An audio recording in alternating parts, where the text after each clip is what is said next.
नमस्कार, स्वागत आपका 5 शहर 5 खबर में। मैं हूं आपके साथ पारुल। मध्य प्रदेश से 5 बड़ी खबरें आपको बताने जा रहे हैं जिन पर दिन भर हमारी नजरें बनी रहेंगी।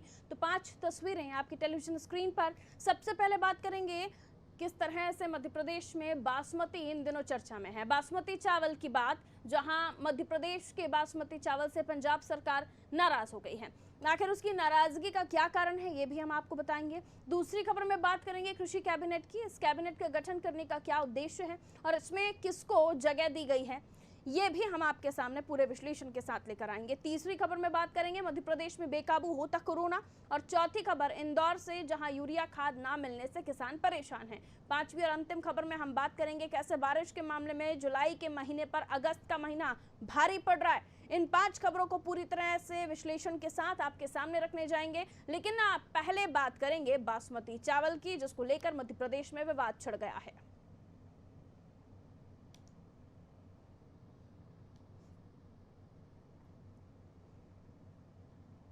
तो दुनिया भर में अपनी खुशबू और स्वाद के चलते अलग पहचान रखने वाला बासमती चावल इन दिनों अपनी भौगोलिक पहचान को लेकर कानूनी विवाद में उलझा हुआ है। करीब 12 साल से चल रही ये लड़ाई अब सुप्रीम कोर्ट जा पहुंची है। मामला मध्य प्रदेश बनाम 7 अन्य राज्यों से जुड़ा हुआ है।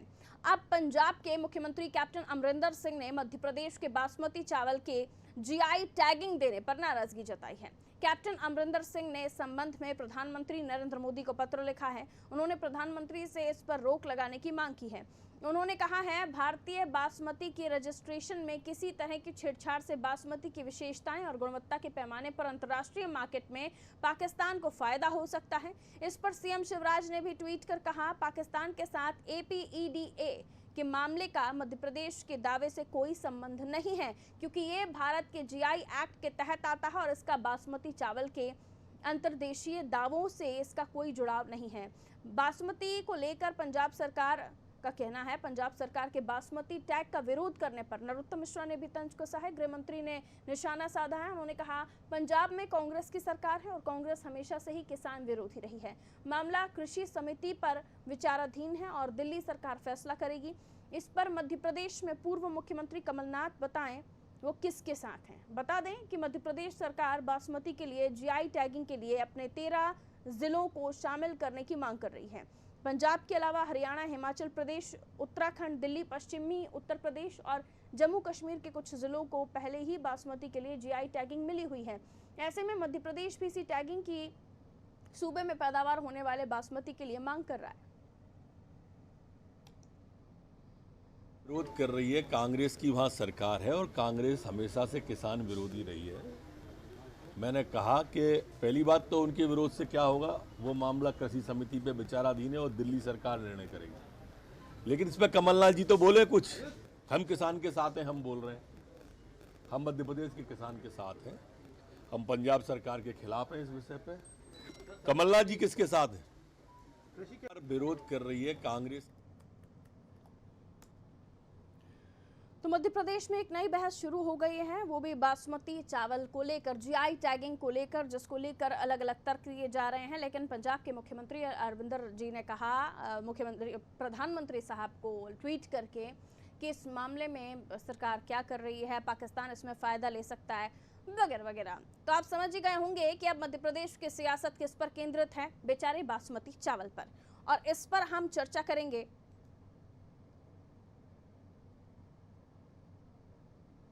और बासमती चावल के पीछे की कहानी क्या है। खुशबू तो बासमती चावल की सभी को पसंद है, लेकिन ये सियासत और ये बयानबाजियां किसे पसंद हैं, ये भी समझने की कोशिश होगी। आशीष मंगल सोनी विशेष संवाददाता हमारे साथ इस वक्त फोन लाइन पर मौजूद हैं।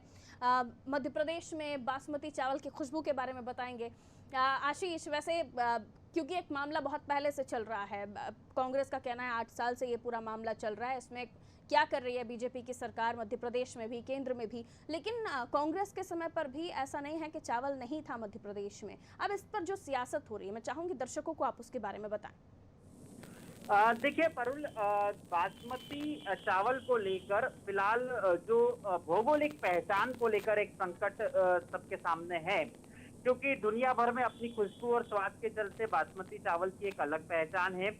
और जैसा कि बताया जा रहा है, ये 8 साल से पूरा विवाद बना हुआ है जीआई टैगिंग को लेकर। लेकिन ये 12 साल से सुप्रीम कोर्ट में इसकी लड़ाई चल रही है।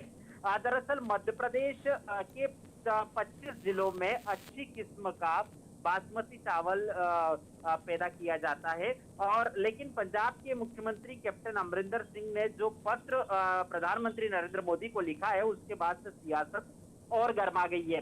दरअसल पंजाब के मुख्यमंत्री का तर्क जो है वो इस तरह से है कि यदि मध्य प्रदेश के बासमती चावल को जीआई टैगिंग मिल जाएगी तो पाकिस्तान को अंतर्राष्ट्रीय स्तर पर फायदा मिल सकता है गुणवत्ता के कारण। लेकिन मध्य प्रदेश के 25 जिलों की जिसकी बात मध्य प्रदेश के मुख्यमंत्री शिवराज सिंह चौहान कर रहे हैं, कृषि मंत्री कमल पटेल कर रहे हैं, तो ऐसा नहीं है कि पंजाब, हरियाणा, उत्तराखंड में भी पूरे राज्य में यहाँ पर बासमती चावल की पैदावार होती है। यहाँ पर भी कुछ जिलों में उन्नत किस्म का अच्छी गुणवत्ता का बासमती चावल पैदा होता है, और यही वजह रही कि इन्हें यहाँ पर जीआई टैग किया गया। अब मध्य प्रदेश की बात की जाए, मध्य प्रदेश में जो मुख्यमंत्री शिवराज सिंह चौहान ने ट्वीट किया है उससे साफ जाहिर है कि उन्होंने 1908 और 1944 दो ऐसे सालों का जिक्र किया है कि जब से मध्य प्रदेश में लगातार बासमती चावल की पैदावार होती आ रही है। और Indian institute of rice research Hyderabad की जो रिपोर्ट है वो ये साफ जाहिर करती है कि पिछले 25 सालों से मध्य प्रदेश में के जो 13 जिलों में बेहद गुणवत्ता युक्त और बाकी 12 जिलों में भी अच्छी किस्म का बासमती चावल पैदा हो रहा है। इसी आधार पर मध्य प्रदेश सरकार 25 जिलों में चूंकि पैदावार है, लेकिन मध्य प्रदेश सरकार फिर भी 13 जिलों को जीआई टैगिंग में शामिल करने की मांग कर रही है। तो कांग्रेस की तरफ से फिलहाल इसको लेकर कोई स्पष्ट प्रतिक्रिया देखने को नहीं मिल रही है, और बीजेपी का आरोप भी यही है कि आखिर कांग्रेस को मध्य प्रदेश के किसानों से क्या दुश्मनी है, और कांग्रेस खासतौर पर कमलनाथ पंजाब के मुख्यमंत्री की इस पत्र का विरोध क्यों नहीं कर रहे हैं, क्योंकि जब मध्य प्रदेश में कांग्रेस सत्ता में थी तब तो किसानों के कर्ज माफी और तमाम दावे कर रहे थे। अब क्यों कांग्रेस किसानों के मामले में खुलकर सामने नहीं आ रही है? बिल्कुल, ऐसे में किसानों को बीच में लाया जा रहा है, उनके फायदे और नुकसान की भी बात हो रही है। संक्षेप में इसको भी बताएं। देखिए, ये बात सही है, मध्य प्रदेश सियासी इमारत जब भी लिखी जाती है अन्नदाता का सबसे बड़ा योगदान होता है। चाहे 2018 का विधानसभा चुनाव हो, मंदसौर गोलीकांड की बात हो, 2018 के पहले की मंदसौर गोलीकांड की बात हो, और 2018 में ही कांग्रेस ने जिस तरीके से किसानों के कर्ज माफी के नाम पर किसानों से बात की थी और बाद में उनका वादा पूरा करने की कोशिश की। हालांकि सत्ता परिवर्तन के बाद ये बीजेपी ने साफ तौर पर इनकार कर दिया कि चूंकि कांग्रेस ने किसानों को गुमराह किया था। अब फिर मध्य प्रदेश में उपचुनाव होना है, ऐसे में जीआई टैगिंग को लेकर बीजेपी सरकार खासी उत्साहित भी है, क्योंकि केंद्र में कृषि मंत्री जो हैं वो मध्य प्रदेश के सांसद हैं, मध्य प्रदेश के वरिष्ठ नेता हैं। इसलिए मध्य प्रदेश को उम्मीद भी है कि मध्य प्रदेश की वस्तु स्थिति को समझते हुए केंद्रीय कृषि मंत्री फैसला लेंगे।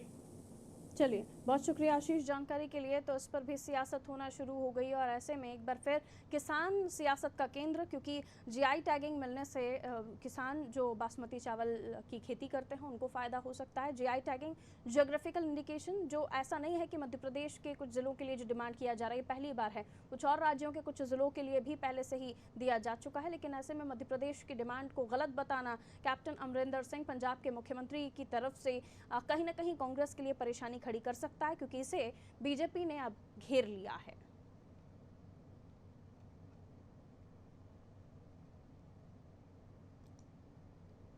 प्रदेश में कृषि और उससे जुड़े मामलों को समग्र रूप में शामिल कर योजना बनाने और निर्णय लेने के लिए राज्य शासन ने मुख्यमंत्री शिवराज सिंह चौहान की अध्यक्षता में कृषि कैबिनेट का गठन किया है। कृषि कैबिनेट में ज्योतिरादित्य सिंधिया खेमे के मंत्रियों को भी जगह मिली है। कृषि कैबिनेट में सिंधिया खेमे के 3 मंत्रियों को शामिल किया गया है। कृषि कैबिनेट में मंत्री परिषद के जिन सदस्यों को शामिल किया गया है उनमें मंत्री डॉक्टर नरोत्तम मिश्रा, गोपाल भार्गव, तुलसीराम सिलावट, कमल पटेल को शामिल किया गया है। इसके साथ ही मंत्री इमरती देवी, प्रेम सिंह पटेल, हरदीप सिंह डंग, भरत सिंह कुशवाहा, रामकिशोर कावरे और ब्रजेंद्र सिंह यादव, और इसके साथ ही गिरिराज दंडौतिया को भी सदस्य के रूप में शामिल किया गया है। ज्योतिरादित्य सिंधिया के खेमे से मंत्री तुलसीराम सिलावट, इमरती देवी, गिरिराज दंडौतिया को शामिल किया गया है। वहीं मुख्य सचिव समिति के सचिव और कृषि उत्पादन आयुक्त समिति के समन्वयक होंगे। हाँ, मैं शामिल हूँ। बैठक होगी, किसानों के हितों की चर्चा उसमें होगी। तो क्या तमाम जो बड़े फैसले हैं उसी कृषि कैबिनेट के जरिए जल्द से नहीं, जल्द जो लिए जाएंगे? ये अलग प्रकार का विषय रहता है। कृषि का प्राथमिकता हमेशा से हमारे मुख्यमंत्री शिवराज सिंह जी की रही है। पहले भी कृषि कैबिनेट बनी है, पहले भी कृषि का बजट मध्य प्रदेश की विधानसभा में अलग से प्रस्तुत हुआ है। देश के अंदर मध्य प्रदेश एकमात्र ऐसा प्रांत था जहां कृषि कैबिनेट थी। देश के अंदर मध्य प्रदेश ऐसा प्रांत था जहां कृषि का बजट अलग से प्रस्तुत किया जाता था। देश के अंदर मध्य प्रदेश ही ऐसा प्रांत था जहां लगातार 5 बार कृषि कर्मण पुरस्कार मध्य प्रदेश के किसानों को मिला। ये एकमात्र स्टेट थी। हमने मध्य प्रदेश के अंदर सिंचाई के रकबे को बढ़ाने में आशातीत सफलता हासिल करके भी हम नंबर 1 पर आए। किसान का बेटा मुख्यमंत्री है तो स्वाभाविक रूप से किसानों के हक के फैसले यहाँ होते आए। तो किसानों के हक के फैसले होते आए हैं, ये कहना है नरोत्तम मिश्रा साहब का। लेकिन कृषि कैबिनेट जो बनाई गई है उसमें सिंधिया खेमे के भी कुछ मंत्री शामिल हैं और कमल पटेल कृषि मंत्री तो हैं, उसके अलावा भी समिति में कुछ और नामों को शामिल किया गया है। इसके बारे में हम और भी जानकारी लेंगे। वैभव गुप्ता विशेष संवाददाता फोन लाइन पर इस वक्त हमारे साथ मौजूद हैं। कृषि कैबिनेट के बारे में ही सबसे पहले मैं चाहूँगी वैभव, आप बताएं। जो कृषि से जुड़े हुए मामले हैं उनका जल्द से जल्द निपटारा हो सके उसको लेकर, क्योंकि मध्य प्रदेश में जल्द ही उपचुनाव होने जा रहे हैं 27 सीटों पर। उस पर बड़ा वर्ग किसानों का है और किसानों के वोट बैंक को अगर कांग्रेस बीजेपी साथ लेती है तो उसके लिए उपचुनाव में अपने प्रत्याशियों को जितवाने में बहुत ज्यादा मुश्किलों का सामना नहीं करना पड़ेगा। और कोरोना काल में भी हमने देखा कि सरकार के द्वारा कोशिश की है किसानों को राहत देने की, लेकिन अभी भी किसान आरोप लगाते हैं कि कई ऐसे मामले हैं जिस पर सरकार तवज्जो नहीं देती है। तो खेती किसानी से जुड़े हुए मामले जिनको 15 साल में बीजेपी नहीं सुलझा पाई, क्योंकि 15 महीने में ही कांग्रेस की सरकार रही, तब ऐसे सभी मामलों को सुलझाने के लिए किसानों की जो बढ़ी हुई परेशानियां हैं, किसानों को उनकी उपज का सही दाम मिल सके, जो खेतों से उपज मंडियों तक लेके लाई जाती है उसमें बिचौलिए भी कई होते हैं, किसानों को अपनी उपज को रखने में कई तरह की परेशानी का सामना करना पड़ता है। और जिस तरह से हमने देखा था कि साल 2018 में जो उपचुनाव हुए थे, किसान कर्ज माफी के दम पर कांग्रेस ने अपनी सरकार बना भी ली थी, तो कहीं ना कहीं किसान मध्य प्रदेश के बीजेपी से परेशान है और उसी परेशानी को दूर करने के लिए मुख्यमंत्री शिवराज सिंह चौहान की अध्यक्षता में कृषि कैबिनेट का गठन किया गया है। इसमें नरोत्तम मिश्रा के साथ ही जो सिंधिया खेमे के मंत्री हैं तुलसी सिलावट भी रहेंगे, कमल पटेल भी रहेंगे, उसके साथ ही कुटीर एवं ग्रामोद्योग जो मंत्री हैं गोपाल भार्गव, जो कि इससे पहले कृषि मंत्री भी रह चुके हैं और किसानों के बारे में बहुत अच्छी तरीके से जानते हैं, तो उनको भी इस कृषि कैबिनेट में स्थान दिया गया है। कृषि कैबिनेट को स्थापित करने का केवल उद्देश्य है कि किसानों के वोट बैंक को साधना और किसानों की परेशानी को दूर करना है, ताकि आने वाले वक्त में किसान बीजेपी का साथ है। और कांग्रेस ने भी कृषि कैबिनेट पर सवाल खड़े करने की शुरुआत कर दी है। इस बार का जो बजट है जो कि अध्यादेश के जरिए लाया गया है उसमें स्पष्ट है कि इस बार खेती का जो बजट होता है, कृषि का जो बजट होता है उसमें कमी की गई है। कुणाल चौधरी जो कि कांग्रेस के विधायक है, उनसे जब सवाल किया गया कि मध्य प्रदेश में कृषि कैबिनेट का गठन होने जा रहा है, तो कुणाल चौधरी ने स्पष्ट रूप से कहा कि मध्य प्रदेश के वोट बैंक, किसानों के वोट बैंक को अपनी ओर आकर्षित करने के लिए बीजेपी के द्वारा ये कदम उठाया जा रहा है, लेकिन बीजेपी किसानों को केवल वोट बैंक ही समझती है। किसानों के फायदे से, किसानों की परेशानी को दूर करने से बीजेपी को कोई मतलब नहीं है। चलिए, बहुत शुक्रिया बहुत जानकारी के लिए। तो जैसा कि हम पिछली खबर में भी बात कर रहे थे कि कृषि इस वक्त फिर से सियासत का केंद्र है और मध्य प्रदेश का तो सबसे फेवरेट टॉपिक किसान है। किसानों के इर्द गिर्द मध्य प्रदेश की सियासत हर बार घूमती है और इस उपचुनाव में भी अगर कृषि का मुद्दा उठे तो उसमें किसी तरह की कोई अतिशयोक्ति नहीं होनी चाहिए, क्योंकि जीआई टैगिंग और उसके बाद बासमती चावल की जीआई टैगिंग और उसके बाद कृषि कैबिनेट, जिसको लेकर सवाल खड़े किए जा रहे हैं। अगली खबर की ओर बढ़ते हैं। प्रदेश में कृषि और उससे जुड़े मामलों को समग्र रूप से शामिल करने की योजना, जिसके बाद हमने देखा किस तरह से मध्य प्रदेश में सियासत शुरू हुई और अब जब हम मध्य प्रदेश को देख रहे हैं तो मध्य प्रदेश में कोरोना भी इस वक्त परेशान कर रहा है।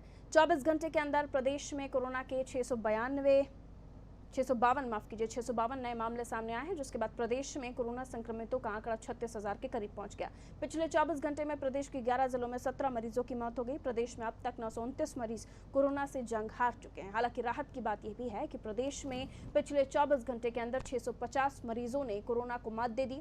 अब तक प्रदेश में 26,664 मरीज कोरोना से जंग जीत चुके हैं। कोरोना के मामले में प्रदेश की राजधानी भोपाल की स्थिति चिंताजनक बनी हुई है। लॉकडाउन खुलते ही राजधानी में फिर कोरोना का संक्रमण बढ़ा है।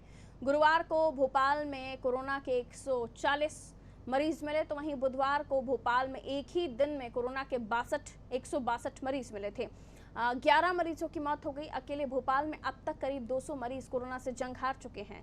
इस मामले पर स्वास्थ्य मंत्री डॉक्टर प्रभुराम चौधरी का बयान सामने आया है। उन्होंने कहा, कोरोना से उन लोगों को ज्यादा खतरा है जो पहले से किसी गंभीर बीमारी से ग्रसित हैं। हालांकि गृह मंत्री एक दिन में 11 मौतों के आंकड़े को दरकिनार कर चुके हैं। संवाददाता रिजवान फोन लाइन पर हमारे साथ इस वक्त जुड़े हुए हैं कोरोना को लेकर अपडेट देने के लिए। रिजवान, एक बार फिर कोरोना विस्फोट जिसे कहा जा सकता है, लॉकडाउन ओपन होने के बाद जो आंकड़े हैं वो फिर से बढ़कर सामने आ रहे हैं। बिल्कुल, मैं बताना चाहूंगा, राजधानी भोपाल में लगातार कोरोना के जो बढ़ते मामले हैं वो सामने आ रहे हैं। अनलॉक 3 की जब शुरुआत अब हुई है, 10 दिन के लॉकडाउन के बाद लोगों का घर से निकलना शुरू हुआ है, उसके बाद से ही राजधानी भोपाल में जो है कोरोना के मामले बढ़ते जा रहे हैं। बताया जा रहा है 208 लोग अभी तक कोरोना से जो है जंग हार चुके हैं। जो टोटल एक्टिव केस अभी भी 2200 से ज्यादा बताया जा रहा है और कोरोना के जो मामले हैं पूरे राजधानी भोपाल में की अगर हम बात करें तो 7000 से ऊपर है।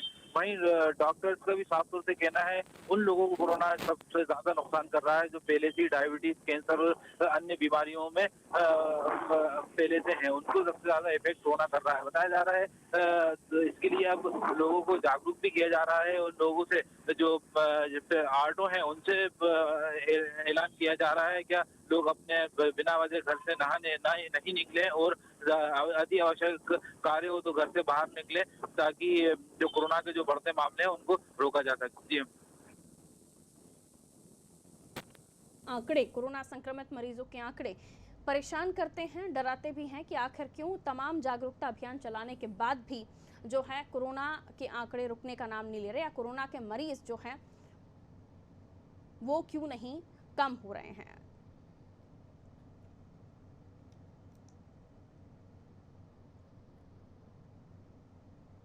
बात इंदौर की, जहां इंदौर जिले के खेतों में फसल की बम्पर पैदावार देखने को मिल रही है, लेकिन किसानों को समय पर खाद उपलब्ध नहीं हो पा रहा।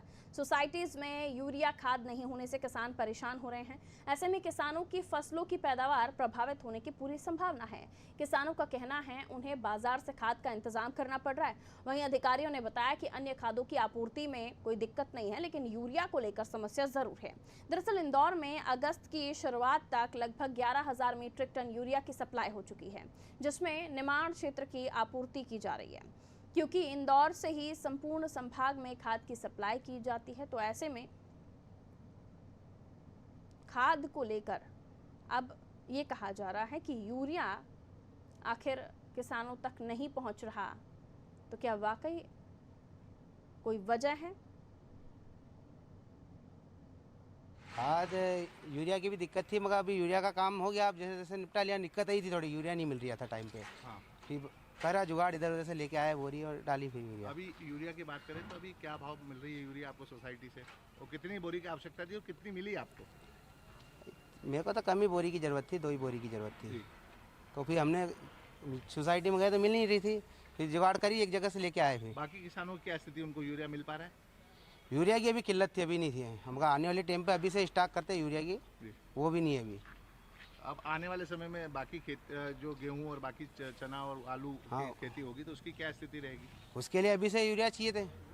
इंदौर जिले में अभी समस्त खाद पर्याप्त मात्रा में उपलब्ध है। जैसे अपन यूरिया की बातचीत करें, जो अभी वर्तमान में प्रॉब्लम आ रही यूरिया की, पिछले साल आज की स्थिति में 2000 मीट्रिक टन यूरिया बिका था। आज की तारीख में अपन 12,237 टन यूरिया बेच चुके हैं। अपना जो इंदौर जिले का लक्ष्य था वो 11,000 टन था, और जो लक्ष्य था वो 30 सितंबर तक था। आज अपन अगर 4 अगस्त की तारीख में अगर चर्चा करें तो अपन उससे लक्ष्य से कई गुना अधिक बेच चुके हैं, और अपने पास अभी 2 माह पूरा शेष है। स्टॉक की बात करें सर, इस सीजन में सोयाबीन और इसके बाद की जो फसलें आएंगी, कौन कौन सी खाद की डिमांड रहती है? एक मैक्सिमम अभी जो डिमांड रहेगी एनपीके की और यूरिया की रहेगी। तो आगे क्या स्थिति रहेगी खाद की आपूर्ति को लेकर? वर्तमान में जो यूरिया की प्रॉब्लम चल रही है, इसको देखते हुए इंदौर जिले में तो अपन अभी कम ले रहे हैं। खरगोन, धार, बड़वानी और निमाड़ क्षेत्र में काटन में लग रहा है अभी यूरिया, वहाँ पे ज़्यादा लग रहा है। इंदौर जिले में अपन कम से कम मतलब 15 से 20% ले रहे हैं। तो यूरिया की कमी की खबरें सामने आ रही हैं और ख़ासतौर पर इंदौर की बात करें तो कहा जा रहा है कि जो टारगेट था, जो पिछली बार का आंकड़ा था, उससे ज़्यादा खाद बेची जा चुकी है। लेकिन उसके बाद भी कुछ किसान जुगाड़ शब्द का उपयोग कर रहे हैं। वो कह रहे हैं कि हमें जुगाड़ करनी पड़ रही है। तो आखिर इस जुगाड़ के पीछे की वजह क्या है, ये भी हम समझने की कोशिश करते हैं। संजय संवाददाता फोन लाइन पर हमारे साथ इस वक्त मौजूद हैं। संजय, आखिर क्यों किसानों को जुगाड़ करनी पड़ रही है जबकि अच्छा खासा बजट कृषि का है? और ऐसे में हम देखें इंदौर, जहां पर दावा ये भी किया जा रहा है कि पिछली बार में जो आंकड़ा था उससे ज़्यादा बेच चुके हैं, अभी तक दे चुके हैं, लेकिन किसान फिर भी जुगाड़ कर रहे हैं। देखिए पारुल, मैं आपको बता दूं कि जितनी खपत खाद की इंदौर और इंदौर संभाग के अंदर है, उसके तुलना में आपूर्ति बहुत कम है।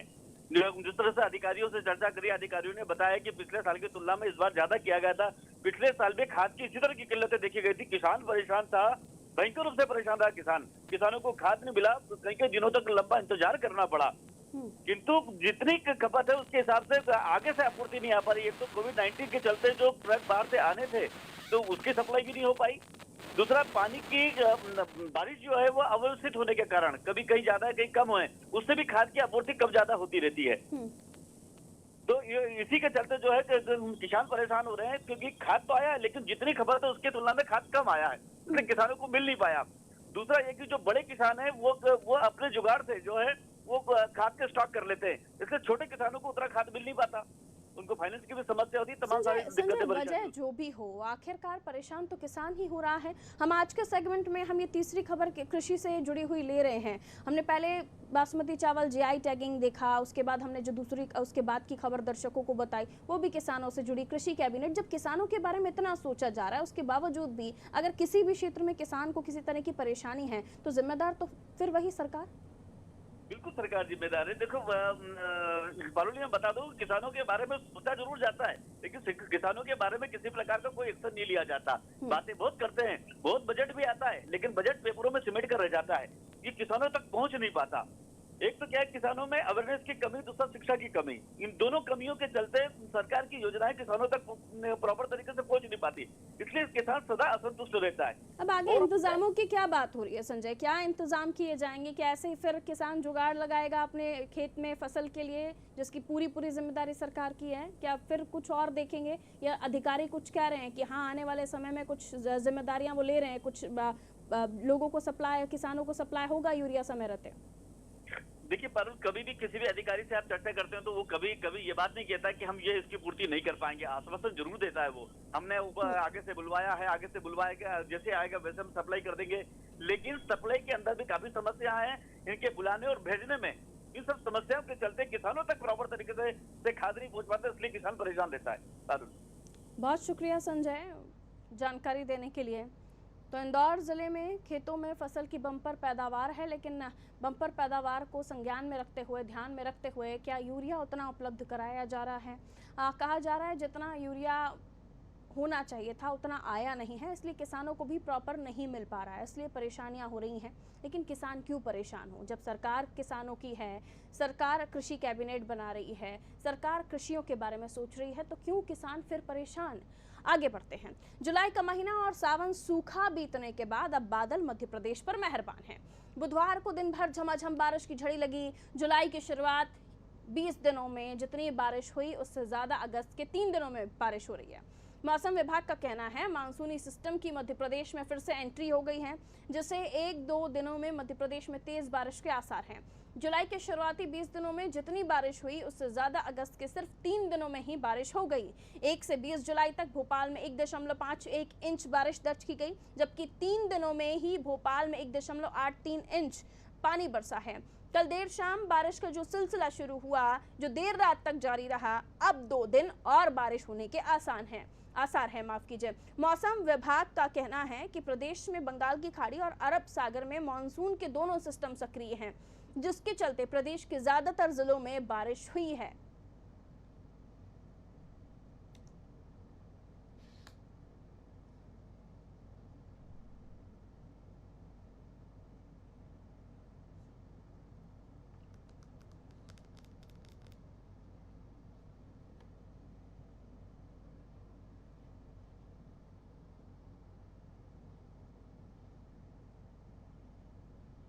तो जुलाई का कुछ समय भले ही इंद्रदेव नाराज रह गए हों, लेकिन अगस्त में बदरा खूब बरस रहे हैं और इन 2-3 दिनों में ही हमने देखा भोपाल में और भी ज्यादा बारिश दर्ज की गई और इसके बाद और भी 2 दिन खूब भीगेगा भोपाल और मध्य प्रदेश। फिलहाल मुझे दीजिए इजाजत और खबरों के लिए आप देखते रहिए अनादि टीवी। नमस्कार।